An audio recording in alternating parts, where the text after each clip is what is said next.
Good morning. My name is Avon Teeter. I'm from Gove County, Kansas, more specifically Grinnell County.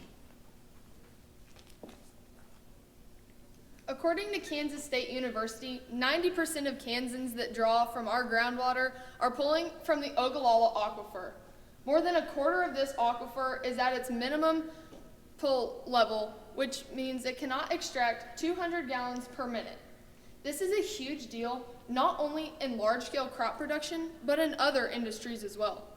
Responsible water usage on dairies, large-scale crop farms, and in our own homes is incredibly important to practice on a daily basis.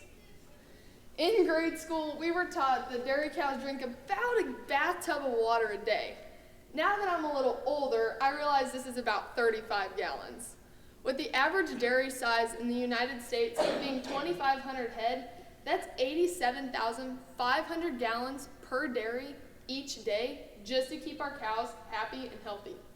Since milk is 82% made of water, this is incredibly important to the production process and the success of our American dairies.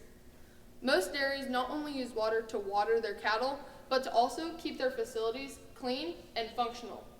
Many dairies are beginning to switch to flush systems, which use the correct amount of water at the accurate velocity for the most correct period of time to ensure highest efficiency. These large-scale dairies are not only using flush systems, but they are also starting to implement their own water filtration devices as well. This is allowing them to recycle their water 5 to 10 times before getting rid of it.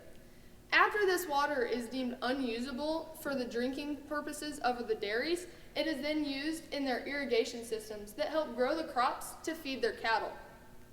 Center pivot systems are one of the main usages of water in Kansas.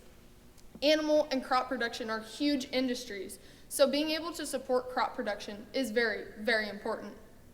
Center pivot systems were developed in the 1960s and originally used aluminum plates to disperse water in a circular ring, and they are very energy and power inefficient.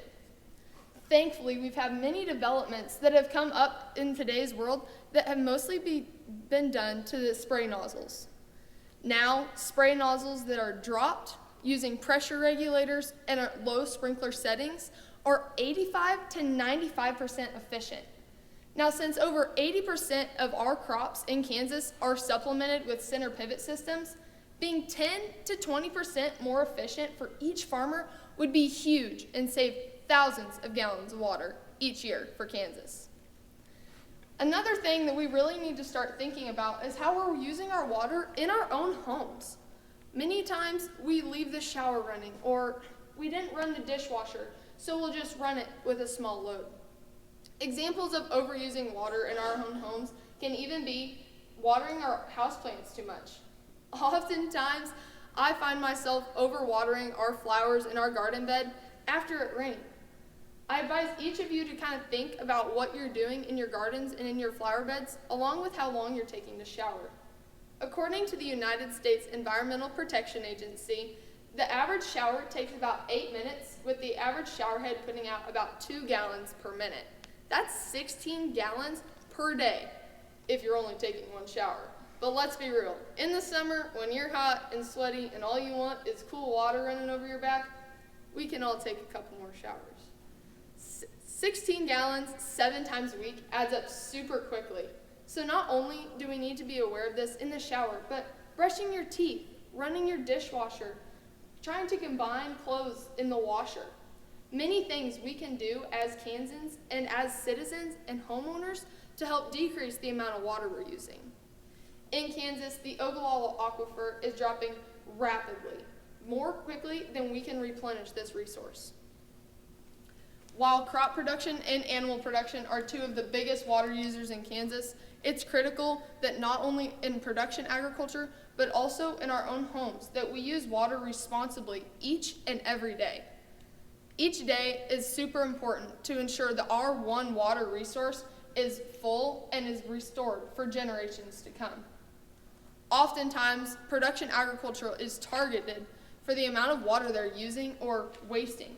But just like in our dairies and our crop production, they work hand in hand.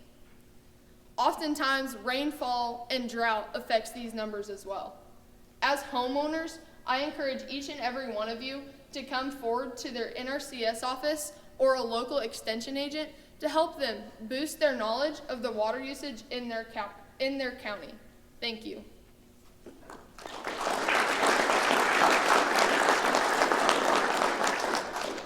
Josie, thank you for a great presentation and your background in research. Lots of different resources that went into your knowledge development for that, so I commend you. So we're projected to grow the number of dairy cows in Kansas substantially over the next 10 years. Very important to our Kansas economy, but also another strain on the Ogallala Aquifer. If you were president or queen for a day, what would be one new thing that you would suggest to the dairy industry to improve their water management? I think, getting those small scale dairies to implement those filtration devices is super important. There's a local dairy not too terribly far from where we're from. We have lots of FFA contests there, and it's been really cool to see them implement those water systems, the flush systems, but also the filtration and kind of seeing their water treatment plants to be able to conserve that water and reuse it because everybody knows the same water that the dinosaurs drank is the same water that's coming out of our taps. So being able to kind of show them and help them reuse that as much as they can will be super important. Awesome, thank you. Yeah, very nice job. You kind of seem natural up there. Is public speaking kind of? It's not out of the ordinary. Okay, yeah. very yep, good. For sure. For high school students coming up, public speaking sometimes can be intimidating, especially on a harder topic like this. What's one piece of advice that you would give them? Because you kind of had some things that kind of funny, you knew when to pause. Yeah. I would say definitely just do it. That's the one thing my advisors told me. She says, you're not going to get any better at it if you don't just go do it. So extemp has kind of always been, or at least this last year has been something that I've really focused on. I went to the state FFA finals for extemporaneous speaking, so being able to just kind of be comfortable talking, I give a lot of credit to that to my parents and the community I'm in. We're a pretty small town, so you've got to be able to talk to a lot of people about a lot of different things. So just being comfortable having the one-on-one conversations, small group, and then kind of build yourself up. Certainly appreciate your stage presence there to amplify what Britton talked about. So my question is, you wove the dairy, the ag, and then home use together really well. So my question to you though is how common are these topics to your peers, and if they're not, how do we better communicate locally? Yeah. So our NRCS office does a wonderful job of including our district in, these conservation things, these kids ag days.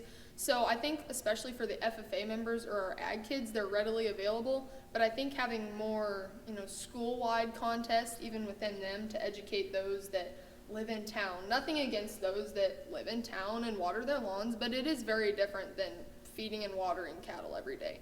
So kind of educating the less educated would be super beneficial, along with, just continuing to reach out and wanting to learn. I think that's one of my main things is I'm always kind of striving to find out something new. How can we help? How can we do this? So definitely just be in contact with your NRCS, your extension, your 4-H FFA leaders, things like that.